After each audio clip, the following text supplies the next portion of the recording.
우리는 왜 안녕이라는 말을 못하는 걸까? 나도 예전엔 연애는 진정한 사랑과 로맨스가 동반되어야 한다고 확신하고 있었다.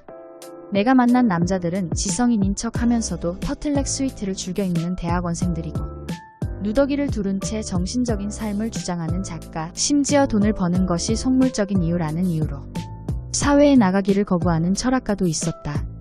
한마디로 나는 전도 유망함과는 거리가 먼 남자에게 항상 끌렸다. 미국 작가 다이애나 제이버는 미국인 아버지와 요르단 어머니 사이에서 태어나서 포틀랜드 주립대에서 학생들을 가르치고 있습니다. 어느 늦은 겨울날, 작가는 포토스 모더니즘 토론을 주제로 열린 대학원 파티에 참석했다가 자신을 뚫어지게 바라보는 강렬한 눈빛의 남자와 마주치게 됩니다. 작가의 이야기를 들어보겠습니다. 들으시면서 구독, 좋아요 부탁드립니다. 여러분의 구독은 저에게 큰 선물입니다. 그 남자는 즉각적인 혁명이라는 쇼 프로그램 맡고 있는 진행자였다. 긴 회색 머리를 하나로 묶고 있었고 얼굴에는 광적인 강렬함이 가득했다. 이 지역의 유명한 괴짜 인물로 한마디로 그는 별종 중 별종이란 수식어가 붙은 사내였다. 이내 나의 본능이 꿈틀대기 시작했다. 나는 그의 강한 턱과 귀여운 보조개, 그리고 그레고리 팩 같은 눈썹을 가까이에서 볼 수 있었다. 결국 나는 사건을 저질렀다. 뭔가에 홀린 듯 그에게 다가가 말을 걸었다. 당신의 TV쇼를 좋아해요. 그는 미소를 머금고 자신의 직접 대본도 쓰고 제작을 한다고 말했다. 정말요? 나는 깜짝 놀란 척했다. 그 뒤 그는 자주 우리 캠퍼스를 찾았고 종종 커피를 함께 마셨다. 나의 학생들은 자기들 선생이 회색말 청 머리를 한 괴짜 아나운서와 수다를 떠는 모습을 보며 키득거렸지만 나는 그런 것엔 전혀 구애를 받지 않았다. 나에겐 내 앞에서 나를 보며 웃고 있는 그가 더 중요했으니까. 나는 흥미를 갖고 그의 일에 대해서 물었다. 당신이 쇼에서 떠드는 그 미친 소리들이 설마 정말 당신 생각인 건 아니죠? 왜요? 그건 실제 제 생각입니다. 그는 오히려 묻는 내가 이상하다는 듯 담담하게 말했다. 거리의 무정부주의 자에 대한 것도요? 국회를 때려 부수야 한다는 것도요? 말도 안 돼. 한사코 자신의 주장을 굽히지 않는 제리를 보며 뭔지 모를 이질감이 들었지만 이미 나는 그에게 흠뻑 빠진 상태였다.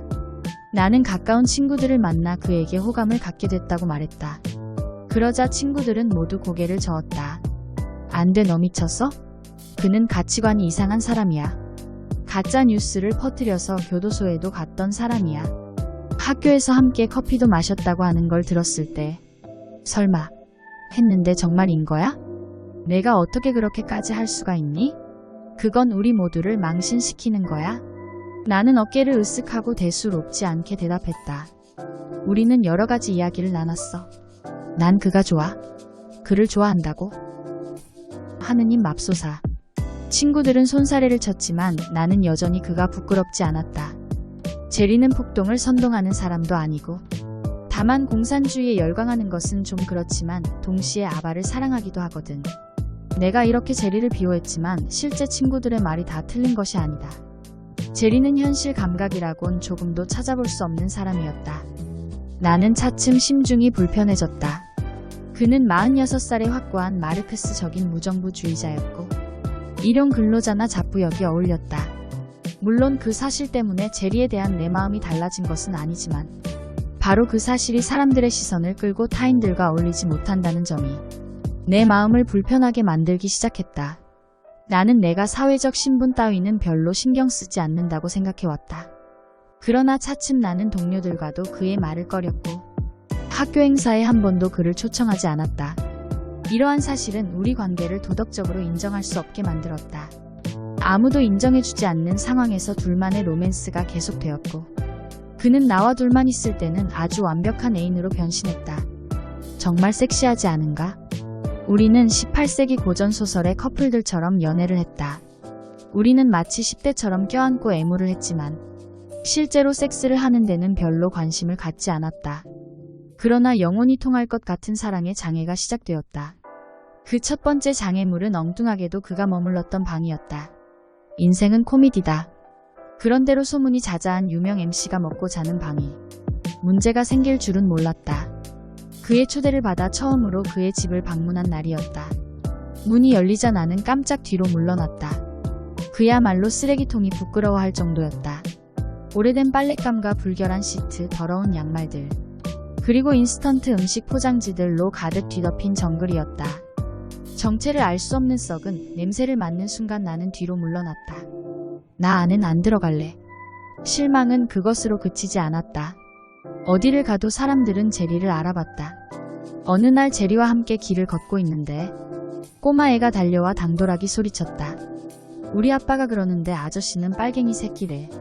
사람들이 케이블 TV를 그렇게 많이 볼까 싶었는데 시청자들의 댓글과 인터넷은 항상 혼란스럽고 시끌벅적했다. 한 번 레스토랑에서 식사를 하는데 종업원이 다가와 다른 손님의 계산서를 내밀었다. 그가 가리키는 좌석을 보니 그들은 이미 식사를 마친 상태였고 손벽을 쳐대며 깔깔 웃어대고 있었다. 칼 마르크스께서 기쁜 마음으로 돈을 내주시겠지요. 우리의 관계가 세상에 드러나는 것에 대한 나의 강박관념은 점점 더 커져가기만 했다. 나는 사람들에게 괴짜와 같이 다니는 모습을 더는 보이고 싶지 않았다. 단순히 민망한 차원이 아니라 정말로 힘이 들었다. 한때 나를 매혹시켰던 그의 남자의 추한 면들이 속속 공포로 다가왔다. 그러나 제리에 대한 마음을 쉽게 접을 수 없었기에 공포의 로맨스는 몇 달간 계속되었다. 그러던 중 나는 제리의 쇼에 초청 인사로 출연하기로 덜컥 약속을 하고 말았다. 왜 거절하지 못했을까? 제리는 준비하는 사흘 동안 내내 들뜬 모습이었다. 명망 높은 교수가 채널의 시간을 채워주는 것은 영광이라고 떠들며 기뻐했다. 방송이 시작되자 제리는 요르단 수상의 따님입니다 라고 나를 소개했다. 하나님, 나는 머리가 아찔하고 하얘지는 것을 느꼈다. 외삼촌이 요르단 내각에서 총리를 맡고 있긴 하지만 이건 아니지. 미쳤어. 생방송에서 내 마음을 아는지 모르는지 무시하는지 그는 연거푸 질문을 들이댔다. 미국의 외국인 정책에 대해 물었다. 나는 준비가 제대로 안 된 상태였지만 세계 평화에 대한 상투적인 말을 몇 마디 했다. 그는 노동자들이 생산수단화와 근로복지에 대해서 물었고 은행과 금융을 대대적으로 개혁해야 한다고 흥분해서 떠들었다. 국민의 정신을 좀먹는 아편인 종교 따위는 아예 없애야 한다고 주장했다. 나의 TV 출연은 큰 실수였다. 다음날 수업을 진행하는 중에 학장이 강의실 문을 두드렸다. 이례적인 사고에 강의실 전체가 침묵했다. 마치 이 순간을 모두가 미리 같이 공모한 것 같았고 다들 TV를 본 모양이었다. 학생들이 거짓말장이 교수의 수업은 듣지 않겠다고 했다는 학생회의 결의서를 전했다. 학장은 교수를 떠날 것을 권고했다. 그런데 뜻밖의 이 실수가 나를 구원해 주었다. 안녕이란 말을 하지 못하는 나에게 그와 헤어질 명분이 생겼다. 나는 대학을 떠나게 된 것에 대해 그에게 이별을 고했다. 뜻밖에도 그는 내 반응에 괴로워했다. 그는 그 사건이 정말 우리의 마지막이 될 거라고 생각하지 않았다. 그는 여전히 갈망하는 눈빛으로 꼭 혼자 떠나야만 하겠느냐고 물었다. 난 당신을 잃고 싶지 않아. 나에게 일을 정리할 시간을 조금만 주면 안 될까? 나는 이 순간을 놓치지 않았다. 나는 그가 같이 떠나자는 제의를 따뜻하게 거절했다. 당신의 시청자들은 당신이 없으면 고아가 된 느낌일 거야. 사실 내가 그를 떠난 것은 사회적 지탄이 아니다. 나는 제리를 이해해보려고 노력했지만 결국 그러질 못했다. 나의 마음은 이미 제리를 떠나 있었지만 다만 안녕이란 말을 못해 서성이고 있었는데 기회가 와서 다행이었다. 오늘은 다이애나의 에세이. 우리는 왜 안녕이란 말을 잘 못하는 걸까요? 글을 읽어드렸습니다. 다음 시간에 또 만나요. 좋은 하루 되십시오.